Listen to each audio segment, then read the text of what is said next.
we're getting towards the end of the day, but I've really enjoyed it. I was telling Professor Kleinrock earlier that this morning I learned something really important, which is that one of the first system that was on the first link of the internet was a Sigma 7, which is the first computer that I used as an undergraduate, first real computer. And I didn't know that another one existed anywhere else until today.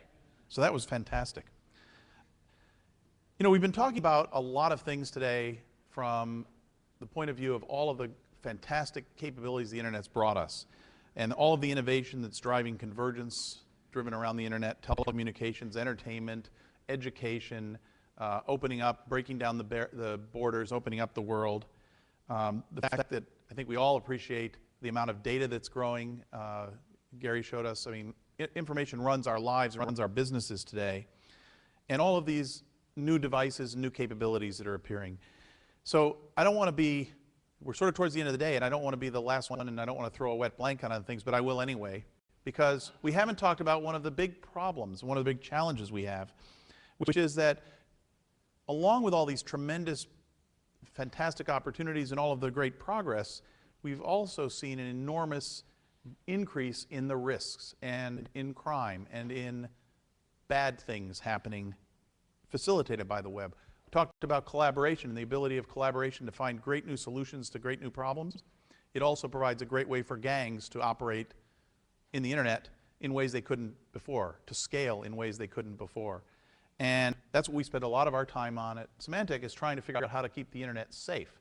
And it is, I don't want to say it's a losing battle, but it's an ongoing battle, because like anything else, it's an ongoing escalation between what we on the good side can do to protect people and what the bad guys are willing to do to attack and steal things. And I think we're all familiar with some of the things we talked about earlier in terms of the evolution of the history of the internet. In our own world of security, we think of the internet as having sort of several phases. And when we talk about the internet, we're really talking about the World Wide Web, because that's when it first became open to the mass public. So in the early phase, we're probably mostly familiar with script kiddies, these people who wanted to write malware for fun or curiosity, or maybe they wanted to create some graffiti and be known. And so that was annoying, it was a pain in the neck. We had to fight that in the early days, even prior to the World Wide Web. It even started with passing floppy disks around. It moved slowly, it didn't scale very well. There wasn't really much malicious intent. Then we moved to the virus pandemics in the late 90s, early 2000, with global worm attacks, Melissa, I Love You, Slammer, Blaster. These were terrific for our business because they got a lot of attention and they caused a lot of disruption. And in hindsight, they were actually relatively easy to fight against. What happened starting about 5 years ago, or 6 years ago, is the hacking became commercial. And the attempts to disrupt things went from hackers that were out there to create graffiti or deface things or disrupt things to a business model in which they wanted to gain something. So we saw the growth of initially adware and spyware for commercial gain. Today, something like 90% of the email traffic on the internet is spam. That, it's good that we have a lot of bandwidth because we're using a lot of bandwidth. And we've got to solve that problem at some point. What's happened in the last probably 4 or 5 years is really a professionalization of cybercrime. Cyber criminals have become much more organized. Today, I had a very interesting experience with the CEO of a small tech company who was not technical, who met me at a meeting, and he said, well, you're from Symantec. You're the guys who make the antivirus stuff. And I said, yes. He said, explain to me why it is that the only machines in our office that ever get viruses are the ones with the antivirus. I said, what are you talking about? He says, well, every day or two I get a message on that machine saying it's found a virus. I never get the message on the ones where I didn't install it.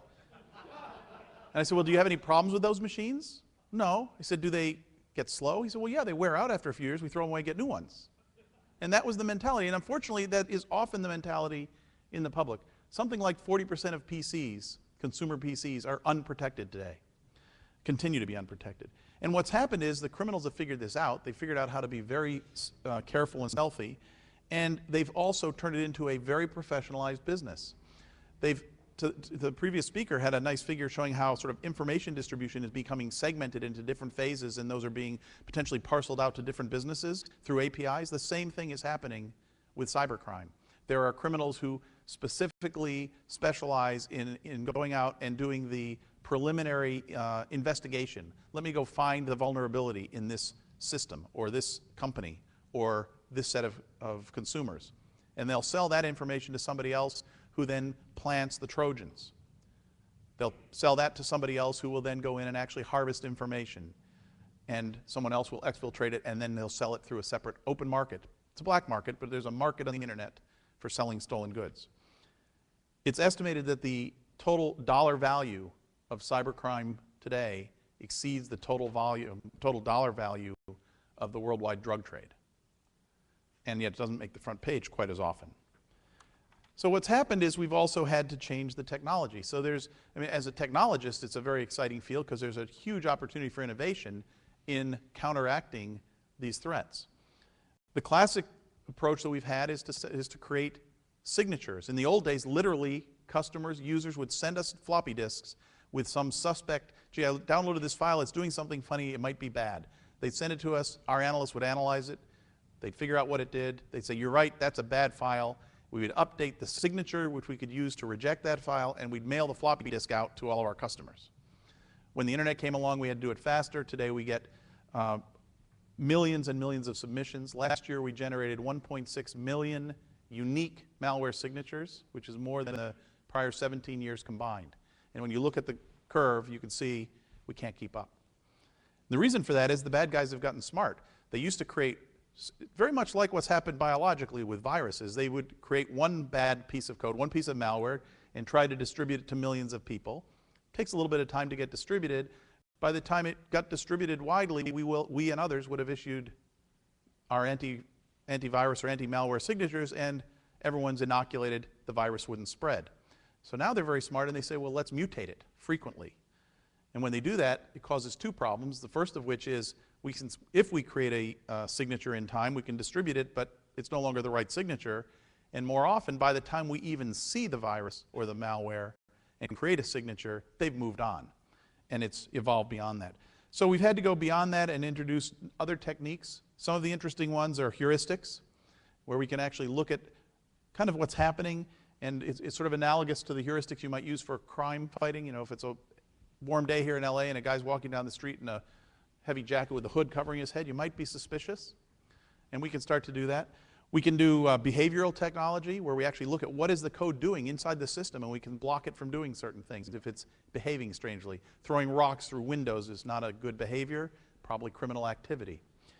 The most recent thing we've just introduced very recently is reputation-based security, where we can actually, through the collection of information from our 55 million customers, consumer customers, we can get information that gives us very early warning on the reputation of a new piece of code that appears. And using that reputation, we can provide guidance as to whether you probably shouldn't download this, it's probably okay, or maybe you ought to wait. And then depending on the user's model, I download everything because I know I can always reload my machine. My mother doesn't download anything unless it's got a stellar reputation, and so you can kind of set that knob. Today it takes only about between 3 and 10 minutes to take a brand new machine, unprotected, connected to the internet before it has been subverted. That's the statistic I have here on the paper. My own personal experiment took 20 minutes at my house, but my network is a little bit slow.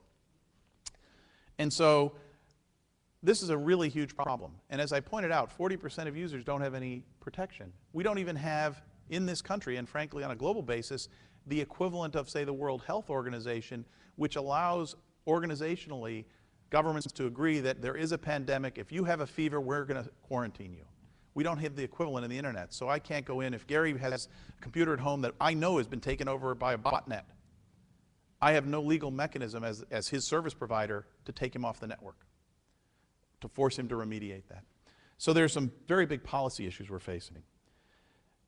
I think one of the striking examples is that early last year, attackers were able to get into the internal network of one of the US banks through some very simple social engineering and weaknesses in the bank's security. They were able to access millions of credit cards.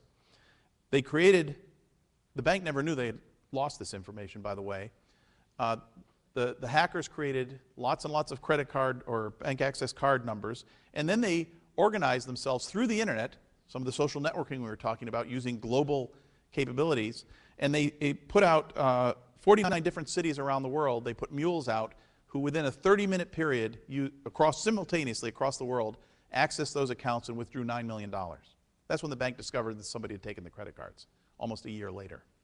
So these are the kind of things that are really shocking, and in many cases somewhat invisible, I think, to us and to the community.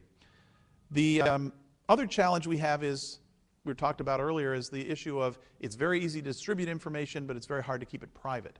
And I think one of the key technologies that's going to be very critical as we move forward is technology that allows me as an individual user to determine how my information gets used regardless of where I put it. The concern about putting my emails in Gmail, well, if I can control that so that even Google can't read them, but only the people I say can read them, I'll feel much better. It's wonderful that cloud providers are going to be there in the discussion about trust in the cloud. I don't want to have to trust them.